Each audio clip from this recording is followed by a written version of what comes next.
Mon bureau a été établi en 2008. My office was established in 2008. We are a neutral and independent body, and we have a legislative mandate to do three things: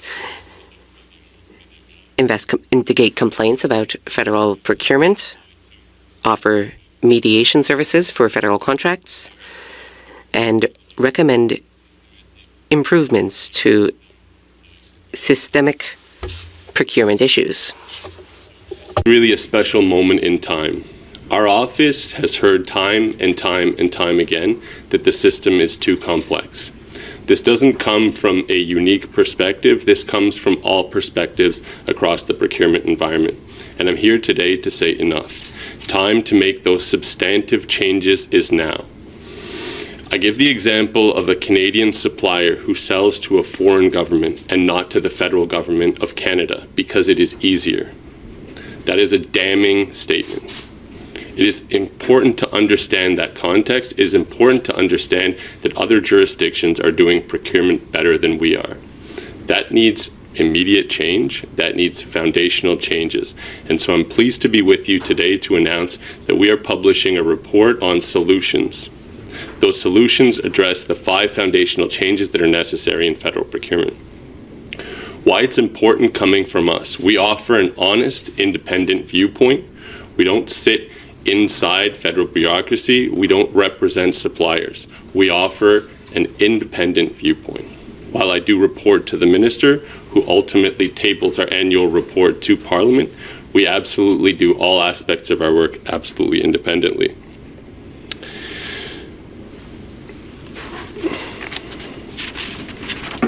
So the first change I want to highlight is that of the creation of a Chief Procurement Officer. Now, I understand that that may result in a bit of an eye roll because you think, hey, the answer to every government problem is not creating a new position or creating additional layers of bureaucracy. But one of the things we have noted is the lack of accountability in federal procurement. So ultimately, who will be accountable for ushering us through this important period of change? And that person has to be the Chief Procurement Officer. This position has to be created at the highest level of government, and it has to have the singular focus of federal procurement and improving the processes that it currently exist. They need to be an agent of change. There is a cultural shift that's required in federal procurement. We have done the same things for far too long. Our office annually publishes a top 10 list of procurement issues that we see across a variety of stakeholders. Those stakeholders include suppliers, federal buyers, the general public, politicians. And there is a certain static, repetitive nature of those top 10 issues. And so at a certain point, we looked at ourselves and said, what are we doing as an office to make those improvements ourselves? And you might have heard me say that Band-Aid solutions are not enough. And many of the recommendations that we were making while addressing specific issues within the existing system were just that, Band-Aid solutions. And we can no longer sustain Band-Aid solutions. We have to address the foundational issue that our system is too complex and it's not working for all participants. The CPO will be charged with the responsibility of ushering us through that change. Nous avons constaté cela. We have observed that over a few recent reviews, it was obvious that no one was truly accountable for the problems that we noted. For the lack of accountability is the bifurcated nature of the federal procurement system. Having someone who sits atop the system with those responsibilities specifically identified is critical to the success. And that's why I talk about it first, because this position will ultimately be responsible for implementation of the subsequent issues that I'm going to be addressing. The second one is vendor performance management. So I apologize to those of you who have heard me speak in the past because this is something I've been speaking about for years. And I really hope the attention is now. Vendor performance management is something so basic that the average Canadian understands the concept. If you were to hire a plumber to fix a leak in your kitchen, and that plumber arrived 2 hours late and brought the wrong tools, what are the chances that that average Canadian is going to be using that plumber in a subsequent need? The answer is they're not, right? That's a simple decision that the Canadian taxpayer is able to make. Now, in the federal procurement context, the problem is even more acute than that. And I'll play it out in two scenarios. One, a supplier, poor performing, works for a specific department within the federal government. That performance is noted as poor. However, there's nowhere to go with that information. It doesn't give rise to a termination of the contract, but it's so bad that the services or the good that were provided were ultimately not for the intended purpose. That same supplier goes to a different department and is able to sell those same services and same good without any ramification of that poor performance with that first department. Right? So that's a pretty damning scenario. But a second scenario that I would highlight is within the same department, that same vendor continues to sell those services and the same good. Now, within that department, individuals speak to one another and highlight the fact that this is a known poor performer. So that group of people who are charged with the new acquisition process ask themselves, what can be done within the existing rules? Because ultimately people want to follow the rules, but more importantly, don't want to waste taxpayer funds. So they look at the rules that are available to them and realize there are no great rules that will allow them to do what they want to do. So they create restrictive criteria to ensure that the participation of that poor performer is not available. But as a byproduct of that decision, what ends up happening is additional measures to other viable Canadian suppliers. So those Canadian suppliers are not eligible to participate in that process, right? And that limits competition, and it has a dramatic impact. Another thing you've heard me talk about is documentation. If you haven't followed the rules, what do you think the chances are that you're going to document the fact that you haven't followed those rules? Again, chances are you're not going to document that decision. Therefore, documentation is, again, a byproduct of no VPM. So I implore everyone to highlight this need. This is a missing puzzle piece. Now, I must say, PSPC is making progress in this regard. They have a pilot project that we are looking at very optimistically in hopes that it is the building block upon which it will grow into a government-wide solution. But having an initial level pilot project is not sufficient. And again, back to accountability. Who is accountable to ensure that this is stood up in a timely manner? So that's issue number 2. Number 3 is the rule set. So going back to my comment about complexity, the rules drive the complexity. Most jurisdictions have federal procurement either at the statutory or regulatory level.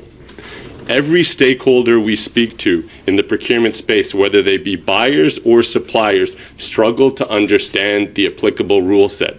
And the reason is there's multiple sources for the rules, none of which is particularly authoritative.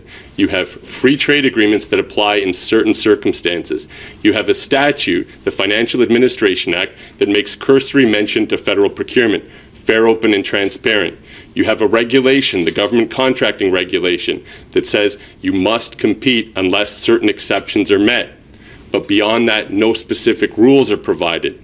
One level below, you have the Directive on the Management of Procurement, a principles-based directive, which requires the creation of a framework by departments. Those frameworks include underlying policies. Those underlying departmental specific policies include guidelines, instructions. So if you can see the broadening, the apex of the triangle, which is the statute, is very narrow and a very broad base, meaning what is ultimately authoritative is very thin. We're suggesting look at other jurisdictions who do this differently. They have a strong federal procurement system created by way of statute or regulation. There are multiple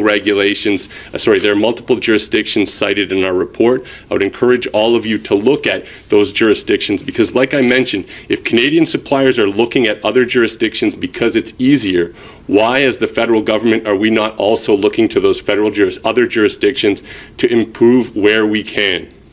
And again, I'm not suggesting that there's a magic answer, right? There is no solution that's going to solve all procurement issues, but we need to work towards modernizing the system. Continually working within the existing framework is simply not working. And the last thing I'll say on this point is part of where our frustration came from was the acknowledgement that these issues have existed well beyond my tenure. I've been the procurement ombud for 7.5 years.